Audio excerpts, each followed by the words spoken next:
Assalamualaikum warahmatullahi wabarakatuh. Bismillahirrahmanirrahim. Alhamdulillahi rabbil alamin. Wassalatu wassalamu ala asrafil anbiya'i wal mursalin. Sayyidina wa habibina wa safihina wa maulana Muhammadin wa ala alihi wa ashabihi ajma'in. Amma ba'du, qala Allah Ta'ala fi kitabihil karim wa huwa asdaqul qailin. Rabbi israh li sadri wa yassir li amri wahlul 'uqdatam min lisani yafqahu qawli. Rabbi yassir wa la tu'assir, Rabbi tammim bi khair, subhanaka la ilma lana illa ma 'allamtana innaka antal alimul hakim, wa la haula wa la quwwata illa billahil aliyyil azim. Para jamaah, Bapak, Ibu, hadirin wal hadirat rahimakumullah. Alhamdulillah, summa alhamdulillah, kembali kita panjatkan puji dan syukur kita kehadirat Allah Subhanahu wa taala, karena dengan nikmat dan karunia yang telah Allah berikan kepada kita, pada kesempatan ini kembali kita bisa dapat bertemu dan bersilaturahmi di dalam satu majlis yang insya Allah majlis ini penuh dengan rahmat dan barakah Allah Subhanahu wa taala. Amin ya rabbal alamin. Ada satu janji dari Nabi sallallahu alaihi wasallam, man ahabba ayyubsata lahu fi rizqihi wa yunsa'a lahu fi atharihi falyasil rahimah. Kata Nabi sallallahu alaihi wasallam, man ahabba ayyubsata lahu fi rizqihi, barang siapa yang ingin diluaskan rizki, wa yunsa'a lahu fi asarihi, dan barang siapa yang ingin dipanjangkan dan diberkahkan umurnya, falyasil rahimah, maka hendaklah dia selalu bersilaturahmi, insya Allah. Makanya oleh karena itu pada kesempatan kita bertemu dan berkumpul kita pada saat ini, janganlah kita niatkan dengan satu niat ya, tapi kita niatkan dengan berbagai macam niat-niat yang baik.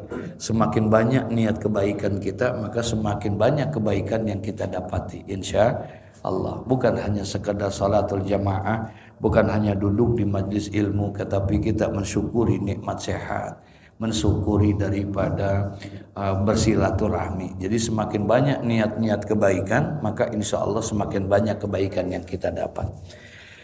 Kita lanjuti kajian hadis kita yang kita ambil dan kita kutip dari kitab Mukhtarul Ahadits An-Nabawiyah, satu kitab yang disusun oleh seorang ulama yang bernama Al-Imam Ahmad Al-Hashimi. Beliau mencoba mengkumpulkan, membuat satu buku yang dihimpun dari kutubus sittah, dari kitab-kitab hadis yang besar, ya, kemudian diambil dan dijadikan, dirangkum di dalam satu kitab. Makanya disebutlah kitab itu Mukhtarul Ahadits An-Nabawiyah. Jadi kitab-kitab hadis pilihan dari kitab-kitab besar dikumpulkan dijadi satu.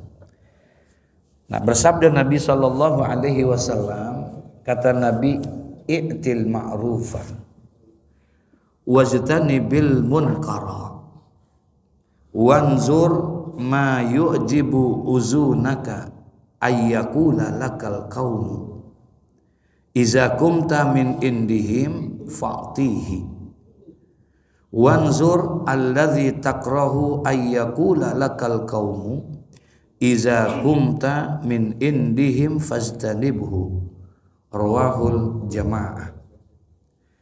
Hadis selanjutnya, yakni hadis yang diriwayatkan oleh rawahul jamaah, artinya yang meriwayatkan hadis ini banyak, lebih dari 3, ya, lebih dari 3. Imam Bukhari, Imam Muslim, Imam Tirmizi, Imam An-Nasai, Imam Abu Dawud, dan Ibnu Majah. Nah, ini kalau ada perkataan rawahul jamaah, berarti periwayat hadis ini lebih dari 3. Ya, banyak.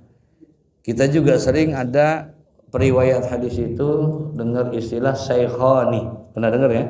Ya, Syekhani itu berarti ada dua syekh dalam ilmu hadis, yaitu Imam Bukhari dan Imam Muslim. Nah, hadis yang kita bahas ini adalah satu hadis yang diriwayatkan oleh dari beberapa periwayat hadis. Makanya disebut dengan rawahul jamaah. yakni Imam Bukhari, Imam Muslim, Imam Tirmizi, Imam Nasai, Ibnu Majah dan juga Abu Dawud. Qala Rasulullah sallallahu alaihi wasallam, bersabda Nabi kita Muhammad sallallahu alaihi wasallam, kata Nabi, i'til ma'rufa, kerjakanlah oleh kamu, lakukanlah oleh kamu kebaikan. Wajtanibul munkara, dan hindarilah oleh kamu kemunkaran. Rasulullah memerintahkan kepada kita, lakukan dan kerjakanlah kebaikan-kebaikan. Kemudian wajtanibil munkara, dan hindarilah oleh kamu, jauhilah oleh kamu perbuatan kemunkaran. Jadi di dalam menjalani kehidupan di alam dunia ini, kita sebagai makhluk Allah Subhanahu wa taala, yang pertama kita diperintahkan untuk melakukan kebaikan. Apapun saja kebaikan itu. Ya, apa saja kebaikan itu lakukan.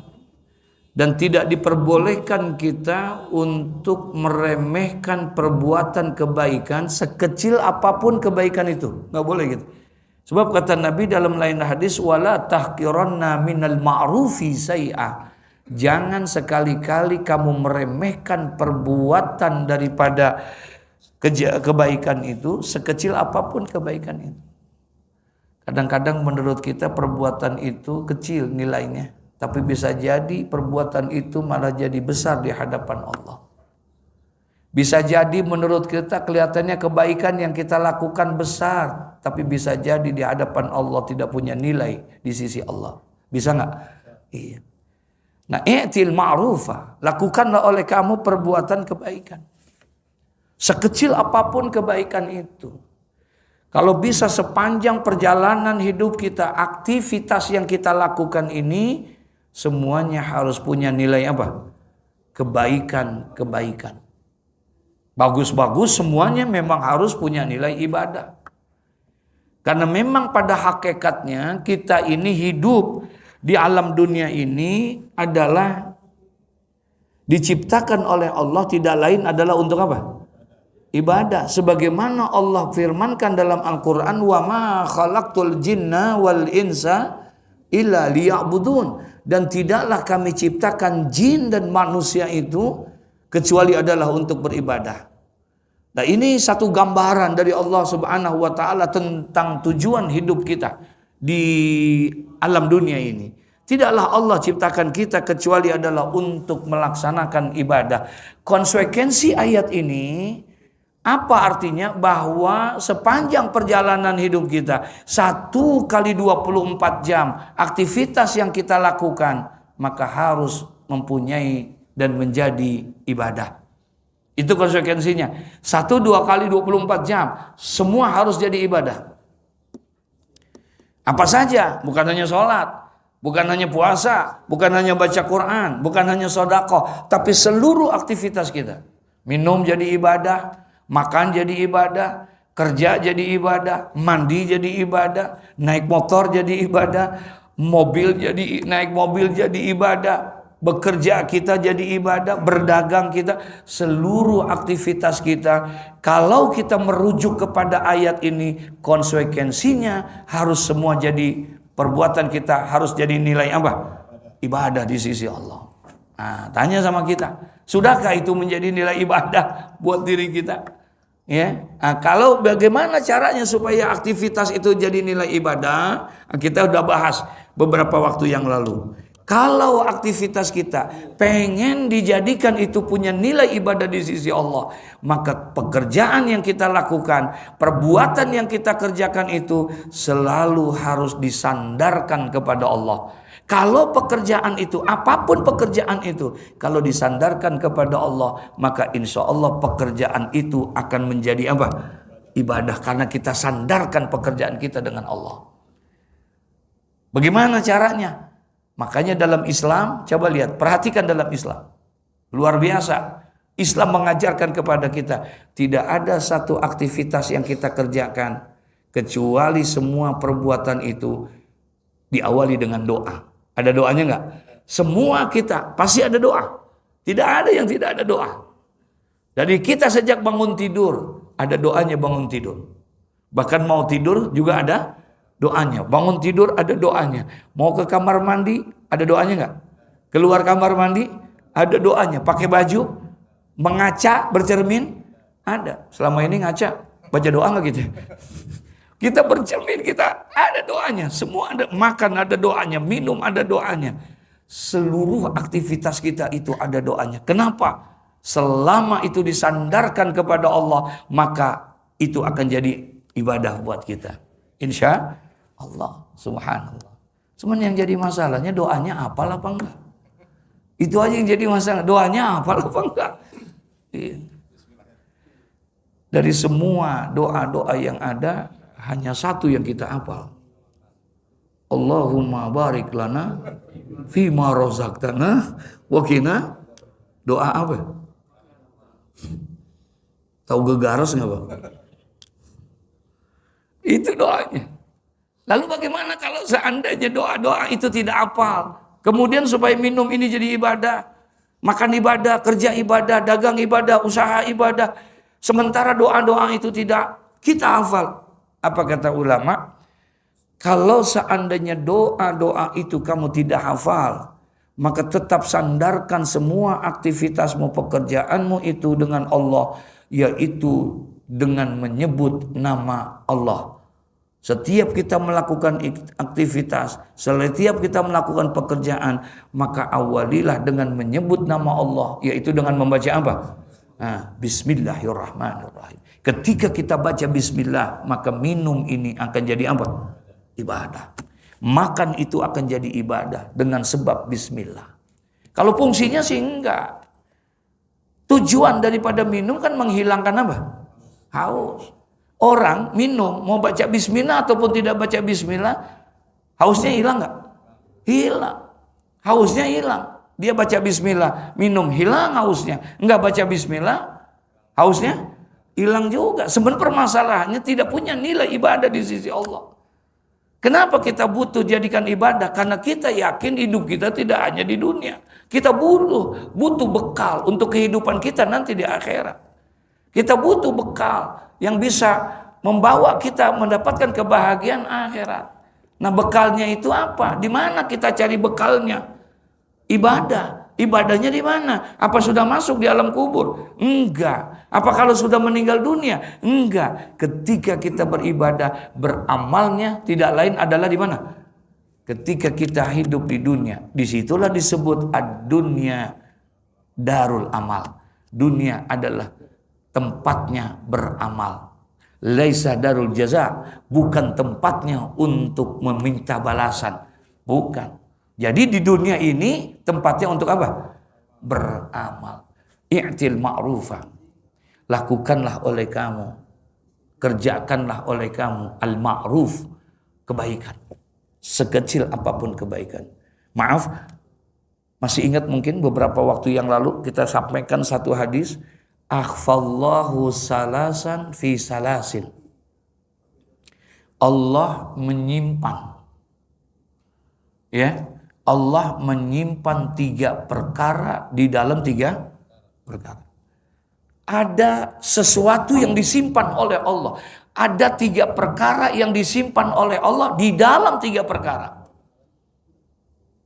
Apa? Yang pertama, Allah simpan ridhonya di dalam setiap perbuatan kebaikan. Di dalam setiap perbuatan kebaikan, di dalamnya ada apa? Allah simpan ridho Allah. Wala tahqiranna, maka janganlah kamu sekalian meremehkan itu, kata Nabi, minat ta'atihi syai'an. Jangan sekali-kali kamu meremehkan perbuatan kebaikan sekecil apapun, karena di dalam perbuatan kebaikan itu di dalamnya ada ridho Allah subhanahu wa ta'ala. Sekecil apapun. Sekecil apapun, pasti di situ di dalamnya ada ridho Allah Subhanahu wa Ta'ala. Ya, nah kita terkadang suka terkecoh. Kita anggap tuh perbuatan kecil menurut kita sehingga kita nggak kerjain. Karena kita maunya yang apa? Yang punya nilai besar. Tuh kita. Sehingga akhirnya ketika nilai besar itu kita udah kerjakan, akhirnya tidak diterima sama Allah. Kenapa tidak diterima? Karena yang besar kita kerjakan itu, kita selalu dilandasi bukan karena Allah. Ada riya di dalam diri kita, ada ujub di dalam diri kita, ada sombong di dalam diri kita. Akhirnya amalan yang kita anggap besar itu ternyata tidak punya nilai di sisi Allah. Nauzubillah min dzalik. Sementara ada amalan yang kita anggap kecil, ternyata justru itu yang diterima oleh Allah Subhanahu wa Ta'ala. Masya Allah, ini yang sering kita lupakan dalam diri kita, ya. Kebaikan-kebaikan sekecil. Maaf, nanti ada di dalam kitab ini ada hadis, Pak. Ternyata Allah Subhanahu wa Ta'ala menunjukkan kasih sayangnya kepada seorang hamba. Sebagai bentuk kasih sayangnya Allah kepada seorang hamba, apa? Allah kirimkan kepada dia, yaitu seorang tukang minta-minta. Jadi didatangkan dah tukang minta-minta ke rumah kita itu adalah sebagai bentuk hadiah yang Allah berikan kepada kita. Biasanya kita nih kalau dikasih hadiah, terima apa enggak? Hah? Halo? Biasanya kalau dikasih hadiah, terima enggak? Apalagi kalau hadiahnya besar. Ya. Tapi selama ini kita tolak itu hadiah yang dari Allah. Seringkali ada tukang minta-minta datang kepada kita, ya, seringkali mulut kita ngomongnya apa? Maaf. Padahal Masya Allah, kata Nabi Muhammad SAW, apabila ada tukang minta-minta yang datang kepadamu, kemudian kamu berikan kepada dia, maaf dah. Pernah ada nggak tukang minta-minta datang ke rumah kita? Berapa biasanya kita kasih? Pernah 100.000? Hah? Ini diem? Pernah nggak kita gitu? Belum pernah kita. Paling 2.000. Itu juga 2.000 yang lecak. Kita kasih, tapi karena keikhlasan kita, Pak. Apa kata Nabi Muhammad? 2.000 yang kita berikan kepada tukang minta-minta. Ternyata Allah balas pahala itu, ganjarannya itu, pahalanya sebesar gunung Uhud yang ada di Madinah. Gunung Uhud yang ada di Madinah. Kalau kita pergi ke Madinah, nggak ada gunung yang paling terbesar di Madinah itu kecuali adalah Jabal Uhud. Itu gunung yang terbesar. Dan gunung itu yang pernah dijanjikan oleh Nabi Muhammad. Ya, kata Nabi Muhammad, Jabalul Uhud huwa jabalul fil jannah. Dia adalah gunung Uhud, itu gunung yang ada di surga. Huwa jabalun yuhibbuni wa uhibbuhu. Dia adalah gunung yang mencintai aku dan aku mencintai dia, katanya. Subhanallah. Sebesar gunung Uhud yang Allah akan berikan kepada kita ketika kita berbuat kebaikan kepada tukang minta-minta yang datang kepada kita. Wala tahkironna. Jangan sekali-kali kamu meremehkan daripada perbuatan-perbuatan kebaikan, sekecil apapun kebaikan itu. Jangan kita lakukan ini kan. Nabi suruh dalam hadis ini, i'til ma'rufa, lakukan oleh kamu, kerjakan oleh kamu apa? Kebaikan. Tapi di sisi lain, wajtanibil munkara, hindari oleh kamu, jauhi oleh kamu daripada perbuatan apa? Munkar. Kebaikan kita disuruh lakukan, kemunkaran kita disuruh tinggalkan. Jauhin itu. Dan yang kedua, kata Nabi, yang Allah simpan ketiga perkara itu di dalam tiga perkara. Yang pertama Allah simpan keredoannya Allah, ridhonya Allah, Allah simpan di dalam setiap kebaikan. Mohon maaf, yang kita cari dalam hidup ini apa? Hah? Yang kita cari dalam hidup ini apa? Ridhonya Allah Subhanahu wa Ta'ala. Ini yang kita cari, rahmat dan ridhonya Allah Subhanahu wa Ta'ala. Mohon maaf, puasa Senin Kamis kita tidak menjamin kita bisa masuk ke dalam surga. Ibadah yang kita kerjakan tidak menjamin kita bisa masuk dalam surga. Tahajud yang kita kerjakan tidak menjamin kita masuk ke dalam surga. Haji yang kita lakukan, tiap tahun kita pergi haji. Adakah jaminan orang yang berangkat tiap tahun itu masuk surga? Tidak ada. Karena masuk surga adalah bukan karena ibadah yang kita kerjakan. Orang bisa masuk surga tidak lain adalah karena berkat, rahmat dan ridhonya Allah Subhanahu wa ta'ala. Makanya disitulah kita minta. Di dalam doa-doa yang kita baca, Allahumma inni as'aluka ridhaka wal jannah. Kita minta ridha dan rahmat Allah Subhanahu wa ta'ala. Nah, jadi kita cari keridhaan Allah. Di mana keridhaan Allah Subhanahu wa ta'ala? Kata Nabi, Allah simpan ridhonya Allah itu. Allah sembunyikan ridhonya Allah itu di setiap perbuatan kebaikan.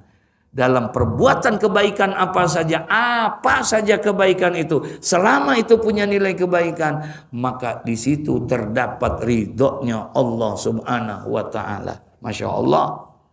Yang kedua, Allah simpan apa? Wa ghadabihi fi ma'siyatihi. Allah simpan murkanya Allah. Kalau tadi apanya? Ridhonya Allah. Sekarang yang kedua, kata Nabi Muhammad, Allah simpan murkanya Allah, marahnya Allah. Allah simpan kemurkaannya Allah, marahnya Allah. Di mana? Di setiap perbuatan maksiat kepada Allah. Di dalam sebuah perbuatan yang bermaksiat kepada Allah, apapun itu jenisnya, di dalamnya tersimpan apa? Murkanya Allah Subhanahu wa ta'ala. Allah akan murka kalau dia melakukan perbuatan maksiat, karena setiap perbuatan maksiat di dalamnya ada murkanya Allah. Sekecil apapun. Makanya tidak boleh kita, kalau tadi tidak boleh menganggap remeh perbuatan kebaikan, karena di dalam kebaikan itu ada ridha Allah, begitu juga kita tidak boleh meremehkan perbuatan fala tahqiranna ya minal ma'siyatihi syai'a. Maka tidak boleh kita meremehkan perbuatan maksiat, sekecil apapun perbuatan maksiat itu kita tidak boleh remehkan. Ya. Karena di situ di dalam perbuatan maksiat itu terdapat apa? Murkanya Allah. Gitu. Kita nauzubillah nggak berbuat zina, tapi ternyata kita mengerjakan perbuatan yang lebih dahsyat daripada perbuatan zina. Apa itu? Ghibah. Kata Nabi, al-ghibah asyaddu minaz zina. Perbuatan ghibah. Tahu ghibah? Apa ghibah? Menceritakan kejelekan orang. Semalam saya mengajar, ada kitab namanya yang saya baca itu Bidayatul Hidayah. Ya, ada kitab namanya Bidayatul Hidayah yang dikarang oleh Hujjatul Islam Abu Hamid Al-Ghazali. Dalam kitab Bidayatul Hidayah ada satu dialog, Pak, di mana ketika Rasulullah sudah meninggal dunia, ada salah seorang datang menghadap kepada sahabat Nabi yang bernama Sayyidina Mu'az bin Jabal. Datang dia kepada Sayyidina Mu'az bin Jabal. Kemudian orang ini bilang kepada Sayyidina Mu'az bin Jabal, kalau bahasa kita begini, ya Mu'az, wahai Mu'az, bisa enggak engkau memberikan kepadaku, sampaikan kepadaku satu hadis yang engkau dengar langsung dari Rasulullah. Sayyidina Mu'az ini sahabat Nabi, banyak menerima hadis Nabi SAW. Kemudian ini orang, Nabi udah meninggal. Kemudian orang ini bilang, ya Mu'az, bisa nggak engkau memberikan kepada saya ini satu hadis saja, ya? Tapi hadis ini yang langsung engkau dengar dari Rasulullah. Ditanya seperti itu oleh seseorang, Mu'az diam. Kemudian tiba-tiba Mu'az bin Jabal nangis senangis-nangisnya. Begitu nangisnya, sedihnya tuh Mu'az. Sampai orang yang bertanya itu dikatakan dalam kitab itu, seakan-akan Mu'az itu tidak mau berhenti dari nangisnya. Bingunglah dia, kenapa dia bisa menangis begitu. Kemudian Mu'az bin Jabal akhirnya setelah diam, dia bercerita. Apa kata dia? Satu hari aku pernah dipanggil oleh Rasulullah. Kemudian aku duduk di hadapan Rasulullah. Kemudian Rasulullah menyampaikan satu hadis kepada aku. Apa? Ketika Allah Subhanahu wa ta'ala sebelum menciptakan langit, 7 lapis langit dan 7 lapis bumi, Allah Subhanahu wa ta'ala ternyata menciptakan malaikat, 7 malaikat. Yang dimana 7 malaikat ini, kata Nabi Muhammad, ditugaskan oleh Allah untuk menjaga langit-langit yang ada. Tadi langit ada berapa? Ada 7. Makanya 7 malaikat yang jaga pintu langit pertama, kedua, ketiga, dan seterusnya. Kata Mu'adz bin Jabal. Kemudian Mu'adz bin Jabal bilang, ketika pada saat itu Allah tugaskan malaikat itu sesuai dengan tingkatan-tingkatannya. Nah, kemudian Nabi bersabda, apa kata Nabi Muhammad? Nanti Allah Subhanahu wa ta'ala menugaskan ada satu malaikat yang ditugaskan, yang diberi nama Malaikatul Hafadzah, malaikat hafazah. Hafazah itu malaikat yang menjaga amal dan yang membawa amal untuk dilaporkan kepada Allah. Jadi amal-amal kita ini, ya, dalam hadis ini nanti dibilang fi isma yaumil isnain au fi yaumil khamis. Jadi maghrib itu menjelang maghrib dibawa amal-amal, dilaporkan oleh malaikat hafazah. Kata Nabi Muhammad, malaikat hafazah waktu itu membawa satu amal dari seorang hamba. Dan ternyata amal ini begitu luar biasa. Bagusnya luar biasa. Salat subuhnya berjamaah, kemudian dia baca Qur'annya, dia duhanya, dia zikirnya, dia semua nilainya ibadahnya bagus. Bahkan di situ dibilang seperti nurun kanuris samsi. Bercahaya ini amal seperti cahayanya matahari.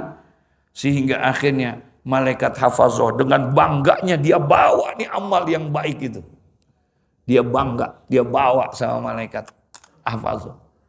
Ketika dia bawa itu amal yang begitu bagus, yang begitu indah. Mau masuk pintu langit pertama, dijaga. Berkata itu penjaga al-khazinul ila sama'il awal, pada penjaga ya ini langit, pintu langit yang pertama. Apa katanya? Kifu, berhenti kamu. Disuruh berhenti nih malaikat, ya. Kemudian apa? Wadribu bihadhil amal. Kumpulin, bungkus tuh amal yang dia, kemudian engkau pukulkan itu kepada wajahnya orang itu. Padahal tadi amalnya bagus nggak? Bagus. Amalnya semuanya bagus. Tapi malaikat pertama, kata Nabi Muhammad, penjaga pintu langit pertama, menyuruh malaikat hafazah, berhenti. Kumpulkan itu semuanya amal-amal yang engkau pikir baik itu, pukulkan kepada diri orang itu. Aku ditugaskan oleh Allah Subhanahu wa ta'ala untuk menjaga pintu langit ini tidak boleh dilewati oleh orang-orang yang punya amal ghibah. Benar dia duha, benar dia baca Quran, benar dia salat subuh berjamaahnya, benar dia ini ibadahnya bagus. Tapi ternyata ada yang menghalangi dia melewati langit itu. Apa? Ghibahnya. Ditolak karena ada perbuatan ghibah. Ya Rabbana. Ngomongin orang enteng apa berat? Halo? Pernah ngomongin orang gak Pak? Hah? Sering. Astagfirullahaladzim. Dijaga Pak. Tapi yang kedua Nabi kasih gambaran lagi. Ada lagi yang kedua, lebih hebat lagi ibadahnya dari orang itu. Bahkan orang itu tidak punya ghibah. Gak ada ghibah. Sehingga akhirnya karena dia tidak ada ghibah, amal yang bagus itu dibawa. Langit satunya tembus gak? Tembus karena tidak ada ghibah. Kata Nabi Muhammad, malaikat hafazah bawa sampai langit kedua. Bangganya bukan main, senang dia. Tapi ketika di langit yang kedua ditahan lagi. Kifu, berhenti katanya. Aku ditugaskan oleh Allah untuk menjaga daripada pintu langit ini tidak diperkenankan orang-orang yang ada riya di dalamnya. Ternyata ghibah nggak ada. Yang ada apa? Allahu Akbar. Pantas kalau Sayyidina Mu'adz bin Jabal menangis tentang itu semua. Ya, nah, i'til ma'rufa kata Nabi, lakukan kebaikan. wajtanibil munkara, dan jauhilah kemunkaran. Kemudian ditutup hadis ini sama Nabi sallallahu alaihi wasallam. Apa kata Nabi? Wanzur ma yu'jibu uzunaka ayyakula lakal qaumu. Kata Nabi, perhatikanlah oleh kamu, lihatlah oleh kamu, ma yu'jibu uzunaka, pekerjaan, perbuatan, perkataan yang membuat suka telingamu, yang membuat suka dirimu. Perhatikan oleh kamu perbuatan-perbuatan yang kira-kira dirimu itu suka. Teliti dulu, analisa dulu perbuatan itu. Ayyakula lakal qaum, karena bahwasanya perbuatan yang akan kamu anggap kamu baik itu, nanti setelah kamu lakukan, ayyakula lakal qaumu, nanti orang-orang akan mengata-ngatain, akan membicarakan apa yang kamu kerjakan itu. Ya. Iza kumta min indihim, kalau kamu sudah pikirkan, kalau kamu sudah renungkan, kalau kamu sudah teliti, ternyata memang pekerjaan itu baik. Ya. Di hadapan mereka, baik di hadapan engkau, bagus di hadapan engkau, bagus di hadapan mereka. Apabila kamu sudah pikirkan pekerjaan itu ada kebaikannya, faktihi, maka lakukanlah itu. Masya Allah. Tapi sebaliknya, wanzuri alladzi takrahu ayyakula lakal qaum iza kumta min indihim fajtanibuh. Apabila, perhatikan oleh kamu, apabila yang akan kamu lakukan, yang akan kamu kerjakan, kamu lihat kalau memang itu ada kebaikannya, dan apabila kamu sampaikan itu baik buat orang lain, maka lakukanlah kebaikan itu, sampaikanlah perkataan itu. Tapi kalau seandainya allazi takrahu, apabila engkau tidak suka, setelah engkau teliti, engkau pikirkan itu ternyata tidak ada kebaikannya, engkau sendiri tidak suka dengan perbuatan itu, iza kumta min indihim, maka fajtanibuh, maka jauhilah, jangan engkau kerjakan. Kamu sendiri aja tidak suka, apalagi orang lain. Jadi artinya apa? Tidak kita melakukan, orang yang beriman, tidaklah kita melakukan sesuatu sebelum kita apain dulu? Kita pikirkan terlebih dahulu baik dan buruknya. Kalau memang itu ada kebaikan buat kita, maka lakukanlah. Kalau memang itu ada kebaikan buat orang lain, maka kerjakanlah. Tapi kalau seandainya itu tidak ada kebaikan buat diri kita, apalagi buat orang lain, fajtanibuh, maka hindarilah itu. Karena nanti kata Nabi, apapun yang kita kerjakan, apapun yang kita lakukan, pasti orang-orang akan membicarakannya. Udah merupakan hukum alam, udah menjadi sunatullah. Semua orang itu, apa yang dikerjakan oleh orang lain pasti akan dibicarakan oleh dia. Apalagi kalau udah meninggal. Makanya ada hadis, innamal mar'u ahadisun ba'dahu fakun hadisan hasanan liman wa'a. Seseorang itu akan jadi bahan pembicaraan dari orang-orang yang lain sesudah meninggalnya dia. Jadi sesudah perginya dia, maka kita akan jadi bahan pembicaraan. Fakun hadisan hasanan liman wa'a, maka oleh karena itu jadilah kamu pembicaraan dari orang lain itu, pembicaraan yang apa? Yang baik-baiknya. Jangan yang dijadiin omongan apa? Jelek. Tapi jadilah kata Nabi pembicaraan yang baik. Kalau memang orang mau akan menceritakan kita, membicarakan kita, selalu yang dibicarakannya apa? Kebaikan-kebaikannya. Ya Allah, tuh orang masih muda meninggal, orangnya pintar, baiknya Masya Allah, santun banget sama yang tua, sayang bener sama yang muda. Masya Allah, tangannya murah bener. Nggak boleh banget ngelihat janda-janda muda gitu. Perhatian dia baik tuh. Artinya dia dibicara innamal mar'u hadisun ba'dahu. Orang akan dibicarakan sesudah dia meninggalnya. Kata Nabi, fakun hadisan hasanan liman wa'a. Maka oleh karena itu, jadikanlah kamu menjadi pembicaraan yang baik-baik saja. Manusia akan jadi bagus kalau seandainya ketika kita tidak ada, orang pada nyariin kita. Kita nggak ada, orang pada nyariin kita. Kita ada, orang seneng sama kita. Berarti itu orang bagus nggak? Bagus nggak? Kita ada, orang seneng. Kita nggak ada, orang nyariin. Tuh yang begitu hebat. Jangan kebalik. Jangan ada kita orang kesel.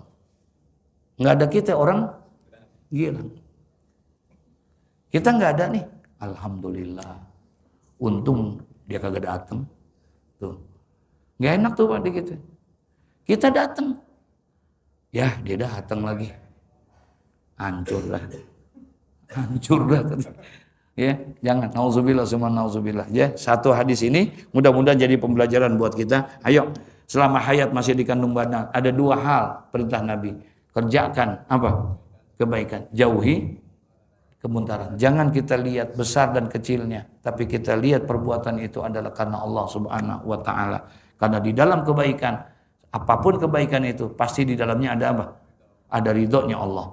Kemudian jangan lihat besar dan kecilnya, itu perbuatan maksiat. Karena di dalam perbuatan maksiat, di dalamnya ada murkanya Allah Subhanahu wa taala. Mudah-mudahan Allah memberikan taufik hidayah kepada kita.